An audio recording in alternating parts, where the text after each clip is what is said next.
Alright my friends, welcome back to Frogboy X1 Gaming. I'm Andrew and today we're going to be reviewing the T248 from Thrustmaster on the PlayStation 5. So if you like this content, do not forget to like and subscribe.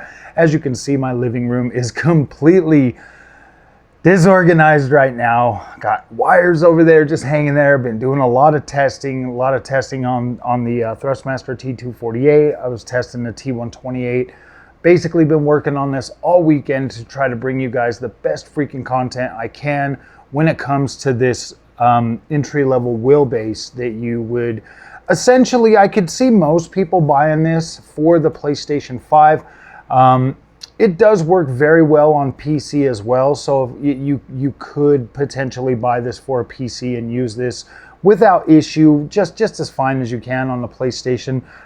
Maybe on PC, opening up a little bit more to it, but today's review is going to mainly focus on the PlayStation experience, which I'm pretty sure if you bought the Xbox version would translate perfectly over to that. Now, I've tested games from Drive Club, Dirt Rally 2.0, WRC 10 and Generations.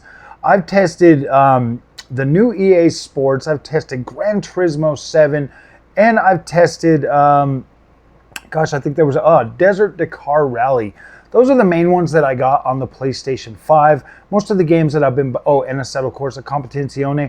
Most of the games that I've been playing lately have been on the PC, but I usually try to buy a copy for every platform that I have so that I always have access to those games no matter what, whenever I want to play them. Now, there are some, I mean, let's go ahead and just get the stuff that people would find negative about this out of the way before we even start talking about that. So obviously you can see that this is a completely plastic construction. The whole thing is plastic, the wheel, everything except for the leather band right here on the steering wheel, which in my opinion, honestly, and I've been sim racing for a while. I've been sim racing since 2017.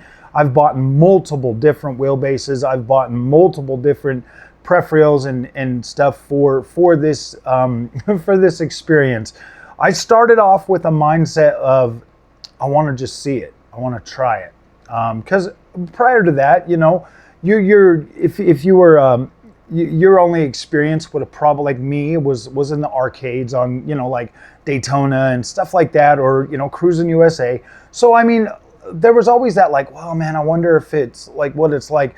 And I always, and when I first started, I literally thought it was just going to be gamey and it was just another way to control my video games.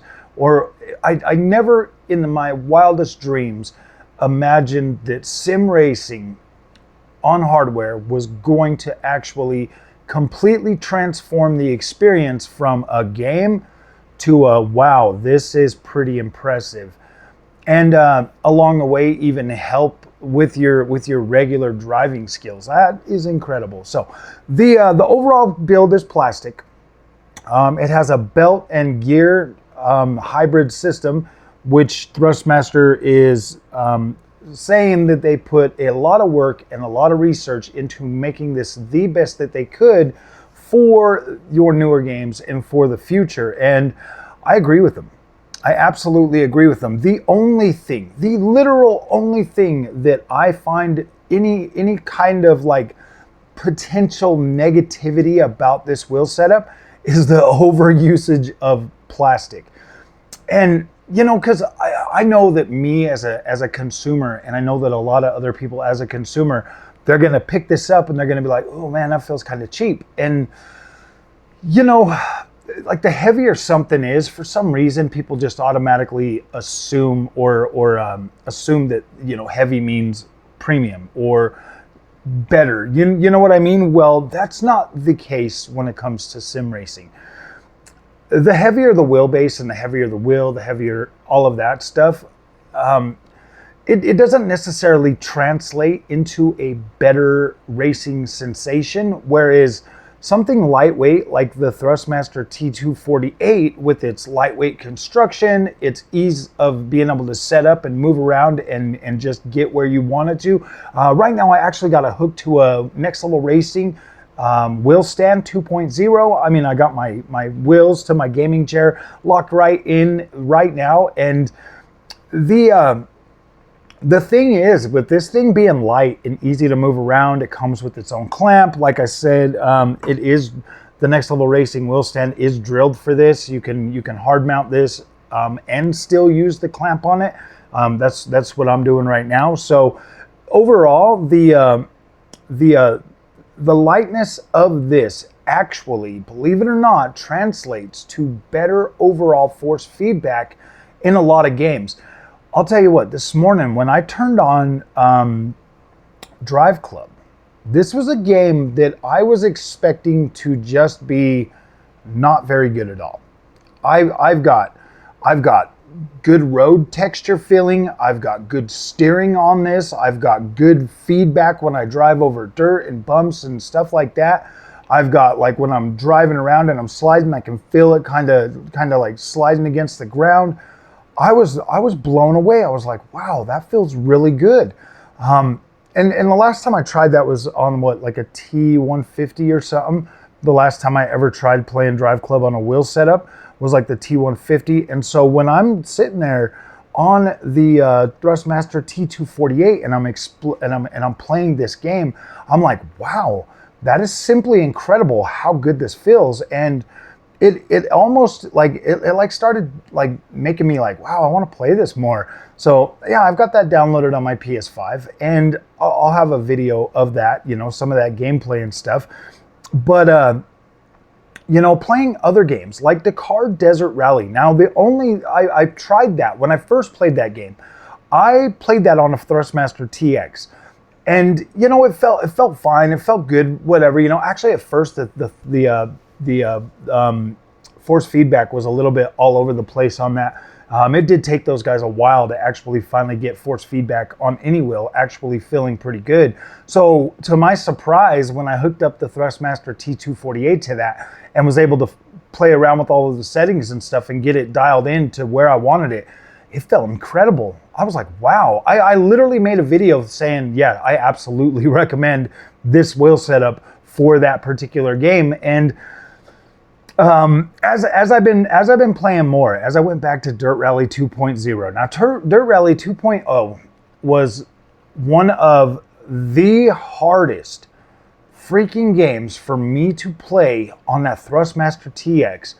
That I was like, oh my gosh, man! Like, I love it, but it's so hard to maintain control over what I'm doing on this TX. And maybe that was just, you know, me not being able to, you know, fully like let go of my death grip on that game and like finally feel it.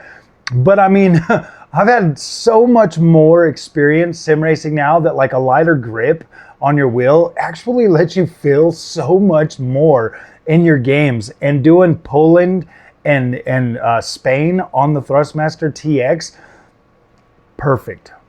Absolutely freaking perfect. The way that the tarmac in Spain feels on this wheel, absolutely incredible. I felt very good. I felt very in control of what I was doing on this wheel.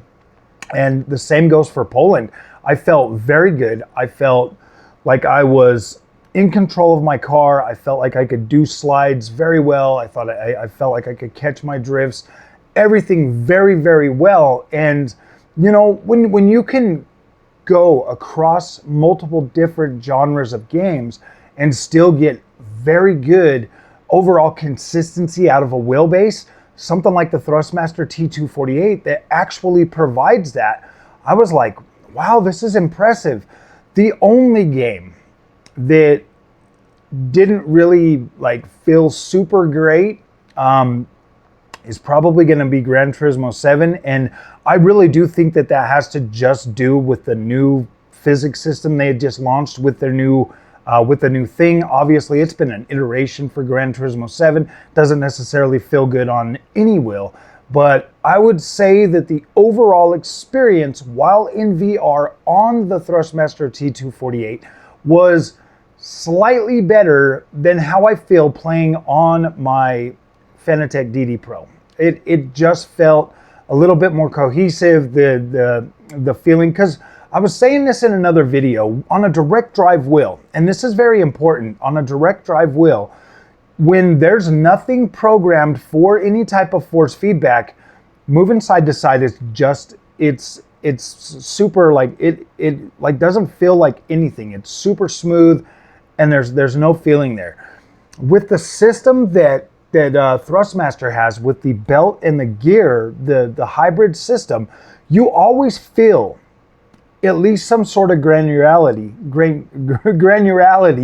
I don't know how to exactly say that word, but there's always like this like grainy tension feeling in the Thrustmaster T248 that actually provides a better sensation of how the game is feeling while you're in VR, and that is very important. And like, at least I feel like that. It feels like it's a lot more important to be able to have that feeling while you're actually in the car, being able to feel something. And I'll tell you what, when you stop on the side of the road with the Thrustmaster T248 and you turn the wheels, you can actually feel the tires turning on the pavement like you can in specific games on the Fanatec DD Pro. You'll get that sensation, and that is like Assetto Corsa Competizione. Well, when you're feeling that with the Thrustmaster T248, I was like, wow, this is good.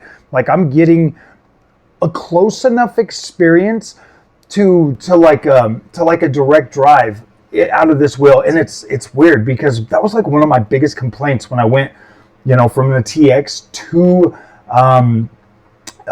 direct drive. It was like the one-to-one steering. Well, you can now adjust the overall steering on the Thrustmaster T248, and because of the new belt and gear, it actually gives you more of a one-to-one steering ratio that actually feels pretty dang good. Not as good as direct drive. Like, direct drive is undisputably the best. Like, there's no getting around that. But this is gosh dang good for what it delivers. Now, playing games like EA Sports WRC, very, very good, very strong, very good feedback. The overall steering and everything is actually better than what it was with Dirt Rally 2.0, because now you actually get some of that, like when you're starting and you can feel the car like shaking and stuff when you're revving it up at the line. You're getting those extra feels that are programmed into the game, which they weren't in Dirt Rally 2.0, but they are there now in EA Sports WRC. So you actually get to utilize some of these features that I thought were only going to work on like your Fanatec's. So you are getting that. When it comes to Assetto Corsa Competizione, that game is a beast. Okay, Assetto Corsa Competizione to this day is still a game that I absolutely feel is the best when it comes to overall force feedback.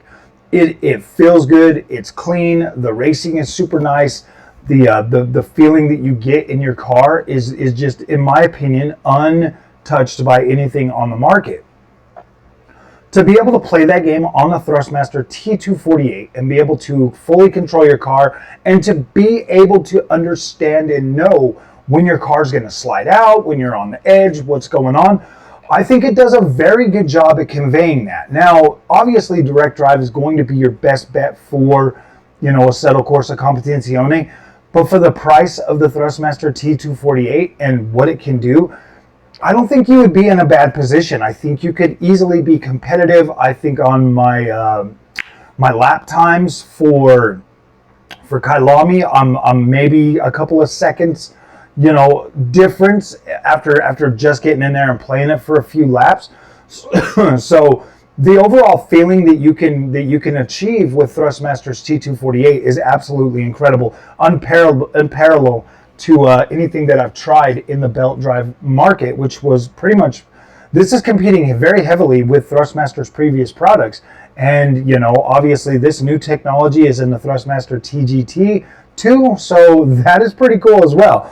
Now, the overall settings, okay, you've got actual settings on the Thrustmaster T248 that you can program. You just hit this mode button right here, and then you can like switch through force feedback, you can switch through force, you can switch through your desired steer ratio, all of that kind of stuff, and you can set this up and then you can just, you can use that. Like, you have control over how you're setting this up without needing an app, without needing to get into a menu or anything like that. You can do it all from the wheel, and that is very good. That's one of the things that I absolutely love about my Fanatec experience, is being able to do that. And now being able to do that with the Thrustmaster, that's even better. There are also pre-setups for certain games, like I think EA Sports, WRC, the Gran Turismo, some of the Assetto Corsa has one that's already predefined and pre-set up, so you can just select through those, and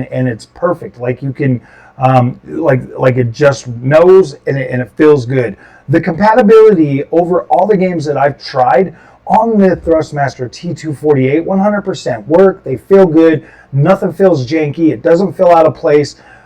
Getting set up on the Thrustmaster T248, from unboxing to plugging in to getting in there to having everything set up, very fast, very fast. I feel at my level of sim racing knowledge, being able to get in there as fast as I did, very, very awesome. Being able to feel things very quickly for the intermediate, sim racer. For the people just coming to sim racing, you might have a little bit of problem when you're trying to first get in there to dial things out, because at default settings, it didn't feel bad at all. But once you get in there and start moving around, like your force feedback and some of that stuff, then it starts to crank up and enhance the intensity of the overall feeling of how you're playing with this. So I do recommend, like, hey, when you first come into it, default's fine, like, you're going to be able to feel it, but just know that your wheel can do significantly better than the default settings. It can, and it feels incredible once you get it dialed in and you figure it out. And it's really not that hard. On most games, honestly, guys, I just have the force set to max. I'm running it at the FF force feedback setting in number 3, which allows you to adjust that. Number 1 is just going to kind of keep it proportional. So once you get in there and you start messing with that curve, you can like really feel it, but you don't necessarily need to go out of your way to do a whole bunch of that stuff to get a good driving experience out of the gate. But just keep that in mind if this is something that you pick up. Those options are there, and you can and you can actually bring a better experience to your sim racing. In terms of the overall look and feel to the pedals, the wheelbase, all of that stuff, setup was very easy for it. I was able to mount it to both my FGT cockpit and this wheel stand without issue. Very nice. You got a nice little incline. The pedals do come with a thicker, bigger spring so that you can actually get a little bit better the foot pedal thing. And to be completely honest with you guys, these are probably the best starter pedals that I think I've ever used on any of the products that I've actually gotten. These are easily probably some of the best. And my old experience with my Thrustmaster T240 or my TX, I had the T3PA Pro pedals, and these here, the spring and the force back that you get on the brake pedal, I think I like this more. I definitely like this more. The T3PA Pro pedals were absolutely incredible, but I like the way this brake pedal feels. I like the way the throttle feels, the clutch feels. You do have the ability to invert these pedals as well if that's something that you're looking into. If you've got a cockpit that can do that, then that is incredible. I kind of wish that Thrustmaster would have provided a way to invert these pedals like they did with the T3PA Pro, because I think that would actually be incredible. I think people would really enjoy that. In terms of like the build quality for like the steering wheel and all of that stuff, I definitely think this thing is going to last a while. This is easily going to get you into sim racing and be like, okay, it's not a game, it's not a toy. This is cool. I like this. What's the next step for me? Or to that midterm to where you're like, okay, I think I'm growing out of this. I want something a little bit better. I really do like and enjoy sim racing. It's time for me to take that next step. I got a new career, I got more money, I'm in my 30s now, I can afford to move up and get something better. I definitely think that the longevity of the Thrustmaster T248 is going to provide that experience for you to where you're going to be able to get through a long enough time. Now, this has also got baked in support for PlayStation Next. Whatever PlayStation that is coming next, as does the T248. You get in there and it's like the red, you've got multi-generational support when it comes to Thrustmaster. They always work and they're always forward thinking. So when you get this for your PS5, if you get to a point where you're like, okay, cool, PS6, you will be able to 100% transfer over your Thrustmaster T248 to the new console, and you'll still be able to control or get that same overall driving that you have. Now, most wheels and stuff are set up to, on like PC to have a higher bit rate, whereas this right here has a pretty dang good bit rate when it comes to PS5. Once you get over to PC, then you can get like higher bit rates. For your pedals, they'll go from, I think, what is it, like 12-bit pedals to 14-bit pedals for these, or up to 16-bit pedals. The steering resolution gets a little bit higher. You can feed your PC more. Whereas this right here for console actually gets the job done, and it feels pretty dang good. So overall, guys, the overall experience that you can get from a Thrustmaster T248, I would definitely, if you're in that market, I would definitely probably choose this over Logitech. The Logitech that is in the price range of this, this is 3.5 Newton meters. I think the Logitech is 2 point something. So you're definitely going to get a better feeling out of the Thrustmaster in overall performance and the way it feels. Plus the gear and belt drive system that the Thrustmaster T248 has is going to feel better. It's going to feel less clunky. It's going to be less noisy. I'm not saying that the Logitech is bad, but I'm just saying that this would probably be my choice. And when it comes to other brands like PXN or any of the other stuff, Hori or any of the other stuff that's out there right now, I feel good recommending Thrustmaster because it's pretty much guaranteed 100% compatibility for all your sim racing games. Where I did, guys, I pulled out the PXN again yesterday, and I tested it with the app. And it did absolutely nothing to fix any of the issues that I have. I still have zero force feedback when it comes to EA Sports WRC. I still have zero feedback. I still have zero compatibility with Assetto Corsa Competizione on the PS5. So you have to look at that. And you really have to make a decision of what is going to be the best overall experience for you, short-term, mid-term, and potentially long-term, when you buy into one of these brands. Now, Thrustmaster.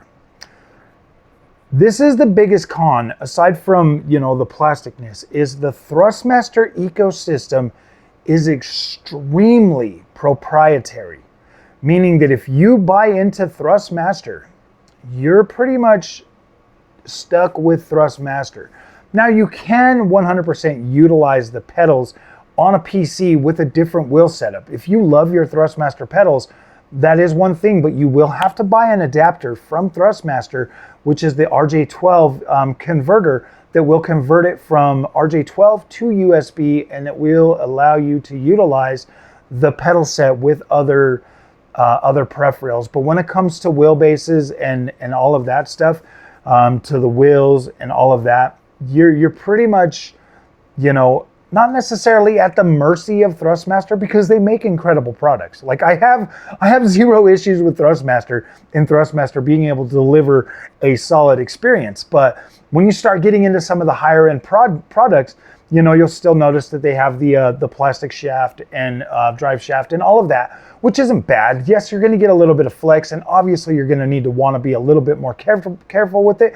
But the overall lightweightness of the plastic actually kind of adds to the immersion, making the experience still competitive and still good across the board when you get to other different types of products. But yes, Thrustmaster is very proprietary, and it's not necessarily a bad thing if you love the Thrustmaster brand. But in terms of, Fanatec is very proprietary too. You know what I mean? So either way, like if you buy into like a Thrustmaster or Fanatec, and you're gonna find yourself, I don't necessarily feel like I'm stuck in either one of the ecosystems, because I love both of them. I love Fanatec for what it does. I love Thrustmaster for what it does. And I love the experience that both of these wheel brands have been able to give me since I started sim racing. Thrustmaster was my first. Fanatec was the second setup I bought. And I love them both. I think they're both incredible. And I don't think you'll go wrong with either one of these brands because they both have dang near 100% compatibility. And better yet, both of them have auto settings that you can click and have fun without having to stress yourself out trying to figure out how to make your stuff compatible. That is the biggest thing that you are buying when it comes to Thrustmaster, when it comes to Fanatec, is you're buying day one compatibility. Like you're buying the ability to play your games the way you want to play your games, however you want to play your games, without having to do unnecessary watching YouTube videos and everything else just so that you can get on your equipment and start having fun. So that's my review for the Thrustmaster T248. I have had an absolute blast playing with this thing this weekend. I'm very happy with it. I'm gonna leave it on the wheel stand. I'm gonna move the other one back into the studio. But man, this has been fun. This has been enjoyable, and I do recommend this wheel setup. There will be a link in the description for Amazon. I am an Amazon affiliate, so if you do purchase there, that does help the channel. So thank you, and you guys have an incredible day. We'll see you in the next one. Thanks for watching.